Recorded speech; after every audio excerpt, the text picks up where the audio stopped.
I've always been a loopholes guy since I've been a little kid. Even with my parents, I was trying to figure out loopholes, my teachers. And so I stumbled across AI. I kind of, like anybody, I just started hearing about it. It was everywhere. And this was before even ChatGPT came out. And I was just like, this is the future. A lot of naysayers back then, when all of it just started, a lot of people thought it was going to go away. It wasn't that cool. And I saw something. As a loopholes guy, I'm like, this helps me get everything done faster. There's a saying in AI that today is the worst it's ever going to be. And you can say that every day because it just keeps getting faster, it keeps getting smarter, and there keeps developing new tools. So you really don't know what's next. This happens to be the year of agents. So there's a lot of agent stuff getting built out where people can do tremendous things. But in the background, the stuff that we don't see, there's things that are much bigger. There's some out there that continue to say AI is going to replace just as many jobs as it takes.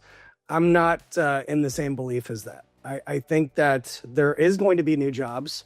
It's going to be a lot fewer than the ones that get replaced. So you have to be focused in listening to what's happening and being ready to pivot. And there's almost something to pivot to, but there's going to be a smaller percentage of people that go that way. Like the people saying, well, I'm just not worried because I'm a welder or I do this or that. They're coming for those positions as well. There's actually a robotics team that just launched that is a full engineering company in a box. They have the welder, they have all of the people on the team that are doing all of those things. BMW is assembling cars right now with robots. But these things are building in the background. Next year is going to be the year of bots. But if you can just imagine, just so everybody kind of has their head around, like what should we expect with this? First of all, it's kind of unknown, but it's not just the online that'll be affected. Just put your head around having a supercomputer that is able to read millions and millions of books and remember every single word inside of those books. And now put that supercomputer buddy that knows everything basically that's public information inside of a humanoid bot that has limbs, arms, hands, and feet. And imagine the capabilities of what can happen. That's where we're headed. For a robot that doesn't get tired, doesn't get sick, doesn't complain, doesn't need a coffee break, the combination, they're way stronger, faster. Harder, better, faster, stronger. They don't make mistakes the same way we do. They're not hungover. They didn't have a bad day. Their wife wasn't yelling at them. Like all of those things are true always, at all times. There's no labor laws around the robot either, right? Yeah. 24 hours or however long the battery life is. That's how long it can go, which is, I'll tell you, this seems scary to a lot of people. It seems exciting to you. What do you think the difference is? And how do we stay on the cutting edge so that we're somebody that's excited about it and not somebody that's worried about getting left behind?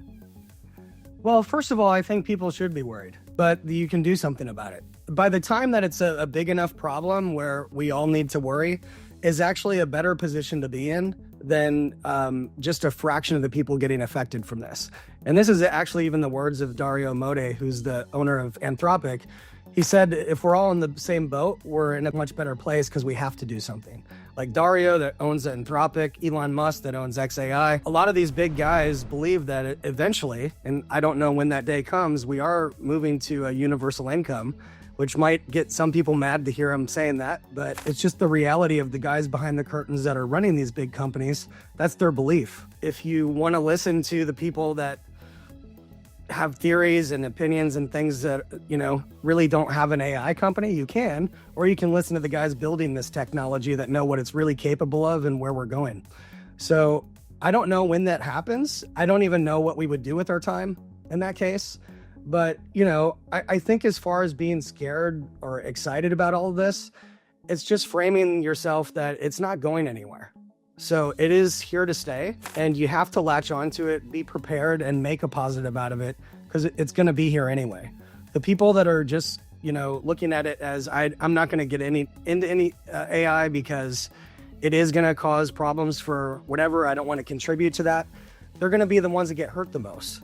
So you got to almost just grasp this thing and ride it, because it is going to come for jobs. It is going to change everything, and nobody's really immune to it.